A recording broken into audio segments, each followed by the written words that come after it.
Hello दोस्तों, अगर आप इस चैनल पर नए हैं तो चैनल को सब्सक्राइब करना ना भूलें। ये दो वीडियो आपको सफल बना सकती है। पूरी वीडियो जरूर देखें। एक आखिरी प्रयास। एक समय की बात है। एक राज्य में एक प्रतापी राजा राज करता था। एक दिन उसके दरबार में एक विदेशी आगंतुक आया और उसने राजा को एक सुंदर पत्थर उपहार में दिया। राजा वह पत्थर देख बहुत प्रसन्न हुआ। उसने उस पत्थर से भगवान विष्णु की प्रतिमा का निर्माण कर उसे राज्य के मंदिर में स्थापित करने का निर्णय लिया और प्रतिमा निर्माण का कार्य राज्य के महामंत्री को सौंप दिया। महामंत्री गांव के सर्वश्रेष्ठ मूर्तिकार के पास गया और उसे वह पत्थर देते हुए बोला, महाराज, मंदिर में भगवान विष्णु की प्रतिमा स्थापित करना चाहते हैं। 7 दिवस के भीतर इस पत्थर से भगवान विष्णु की प्रतिमा तैयार कर राजमहल पहुंचा देना। इसके लिए तुम्हें 50 स्वर्ण मुद्राएं दी जाएंगी। 50 स्वर्ण मुद्राओं की बात सुनकर मूर्तिकार खुश हो गया और महामंत्री के जाने के उपरांत प्रतिमा का निर्माण कार्य प्रारंभ करने के उद्देश्य से अपने औजार निकाल लिए। अपने औजारों में से उसने एक हथौड़ा लिया और पत्थर तोड़ने के लिए उस पर हथौड़े से वार करने लगा, किंतु पत्थर जस का तस रहा। मूर्तिकार ने हथौड़े के कई वार पत्थर पर किए, किंतु पत्थर नहीं टूटा।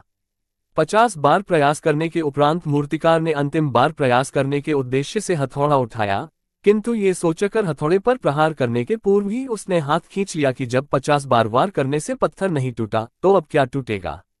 वह पत्थर लेकर वापस महामंत्री के पास गया और उसे यह कह वापस कर आया कि इस पत्थर को तोड़ना नामुमकिन है, इसलिए इससे भगवान विष्णु की प्रतिमा नहीं बन सकती।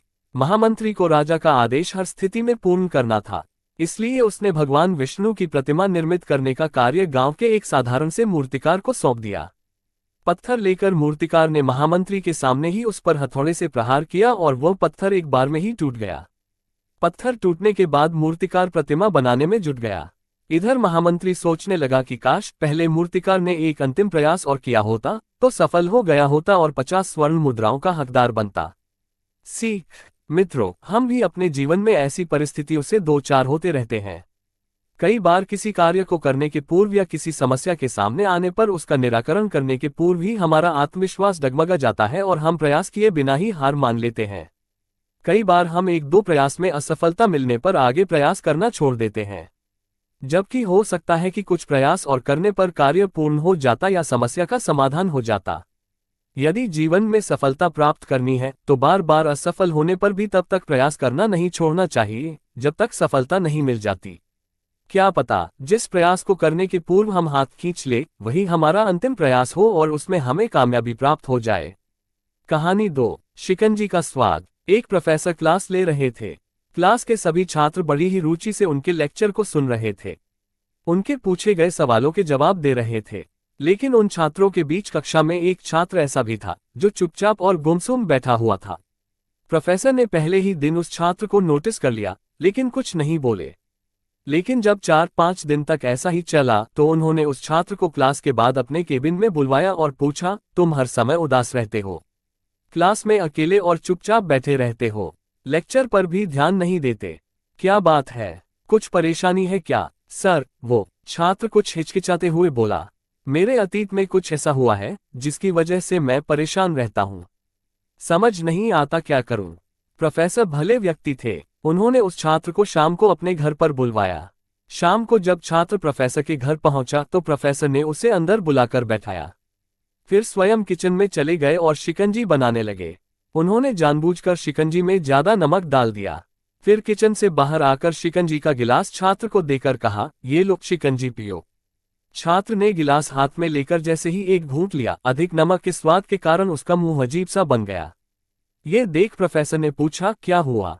शिकंजी पसंद नहीं आई? नहीं सर, ऐसी बात नहीं है, बस शिकंजी में नमक थोड़ा ज्यादा है।